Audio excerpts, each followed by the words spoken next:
Hello बच्चों, welcome to our channel study circle. आज के इस वीडियो में हम क्लास 6 सब्जेक्ट हिंदी वसंत की बुक के चैप्टर 2 के प्रश्नोत्तर करेंगे।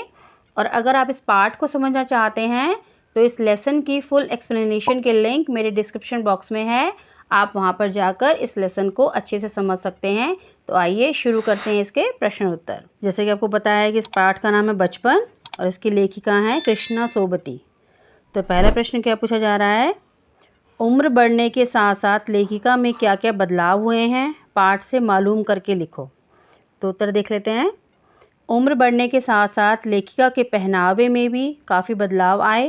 पहले वे रंग बिरंगे कपड़े पहनती रहीं, नीला, जामुनी, ग्रे, काला, चॉकलेटी। फिर वह गहरे रंग नहीं हल्के रंग पहनने लगी। पहले वे फ्रॉक, फिर निकरबॉकर, स्कर्ट, लहंगे, गरारे पहनती थी, परंतु अब चूड़ीदार और घेरदार कुर्ते पहनने लगी। उम्र बढ़ने के साथ साथ खाने में भी काफ़ी बदलाव आए। तो ये आपका उत्तर था एनसीईआरटी के अकॉर्डिंग। अब इसको हम अपनी भाषा में भी लिख सकते हैं। जैसे कब छोटी उम्र के बच्चे होते हैं उनको चटकीले रंग, कलरफुल डार्क कलर पसंद आते हैं। तो जैसे उन्होंने लेखिका ने बताया कि मैं पहले जब छोटी थी तो मैं कैसे कैसे रंग के कपड़े पहनती थी, नीला, जामुनी, ग्रे, काला, चॉकलेटी और गहरे रंग।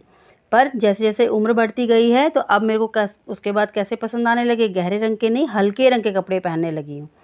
पहले वे फ्रॉक पहनती थी, निकर बॉकर पहनती थी, स्कर्ट, लहंगे, गरारे, पर अब वह चूड़ीदार और घेरदार कुर्ते ही पहनती हैं।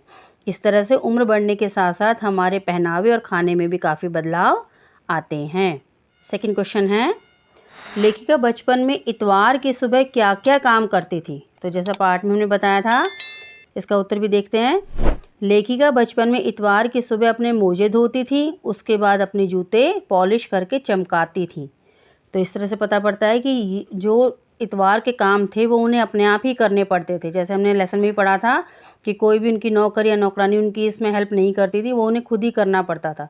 तो इतवार की सुबह से ही वो अपने मोजे वगैरह धोती थी, उन्हें साफ़ करती थी अच्छे से। फिर उसको करने के बाद अपने जूतों को पॉलिश करके अच्छे से चमकाती थी, और ये काम उनका पसंदीदा काम भी था। इस काम को करने में उन्हें मज़ा आता था और अच्छा लगता था।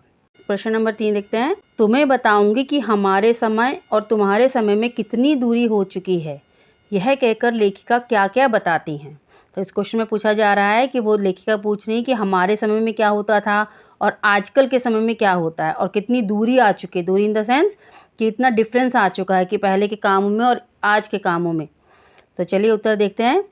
तुम्हें बताऊंगी कि हमारे समय और तुम्हारे समय में कितनी दूरी हो चुकी है, यह कहकर लेखिका बताती हैं कि उन दिनों मनोरंजन के लिए कुछ घरों में ग्रामोफोन थे, परंतु उसके स्थान पर आज हर घर में रेडियो और टेलीविज़न देखने मिलता है। कुल्फ़ी की जगह आइसक्रीम ने ले ली है। कचौड़ी समोसा पेटीज़ में बदल गया है। शहतूत और फालसे और खसखस के शरबत का स्थान कोक पेप्सी ने ले लिया है। तो इस उत्तर में यही बताया जा रहा है कि लेखिका के समय में खाने पीने का जो सामान था, मनोरंजन का सामान था, वो अलग था। मनोरंजन के लिए क्या ग्रामोफोन कुछ ही घरों में होते थे, सब घरों में नहीं होते थे। और आजकल तो हर घर में आप देखिए रेडियो टेलीविज़न हर घर में, क्या हर कमरे में आपको देखने को मिलता है। कुल्फ़ी की जगह आइसक्रीम ने ले ली है। पहले घड़े वाली मटके वाली कुल्फ़ी आया करती थी, और आजकल तो रेडीमेड आपकी आइसक्रीम तरह तरह की फ्लेवर में मिलती है आपको आइसक्रीम। पहले कचौड़ी समोसा अब क्या है, पेटीज़ के रूप में बदल गया है। शहतूत और फाल से फ्रूट्स भी बदल गए हैं, फल भी बदल गए हैं। पहले शहतूत और फाल से और खसखस के शरबत मिला करते थे, उसकी जगह आजकल हम क्या लेते हैं, कोक, पेप्सी, लिम्का, इन सब चीज़ों ने उसकी जगह ले ली है। तो खाने पीने में इतना बदलाव आ चुका है लेखिका के समय में और हमारे समय में, आजकल के समय में। प्रश्न नंबर 4, पाठ से पता करके लिखो कि लेखिका के चश्मा लगाने पर उनके चचेरे भाई उन्हें क्यों छेड़ते थे। उत्तर है, लेखिका की नज़र कमज़ोर हो गई थी, इसीलिए उसे चश्मा लगाना पड़ा। लेखिका के चश्मा लगाने पर उनके चचेरे भाई उन्हें छेड़ते थे क्योंकि पहली बार चश्मा लगाने के कारण वह कुछ अजीब सी लग रही थी। उनके चचेरे भाई उन्हें छेड़ते थे कि क्या बोलते थे वो, आँख पर चश्मा लगाया ताकि सूझे दूर की, यह नहीं लड़की को मालूम सूरत बनी लंगूर की। तो जैसे हमने पाठ में पढ़ा था कि उस टाइम जो है लेखिका के समय में बच्चों को चश्मा बहुत कम था, ना के बराबर लगता था। और चश्मा जब हम लगाते हैं अपने फेस पे, अपने चेहरे पर, तो हमारा चेहरा जो है अलग लुक देता है, कुछ दिखने में हमारा चेहरा जो है अलग दिखता है। तो इसी तरह से जब लेखिका ने पहली बार चश्मा लगाया तो उसके चचेरे भाई मतलब उनके चाचा के लड़के, जो उनके चचेरे भाई लगते हैं, उन्होंने उसको छेड़ा।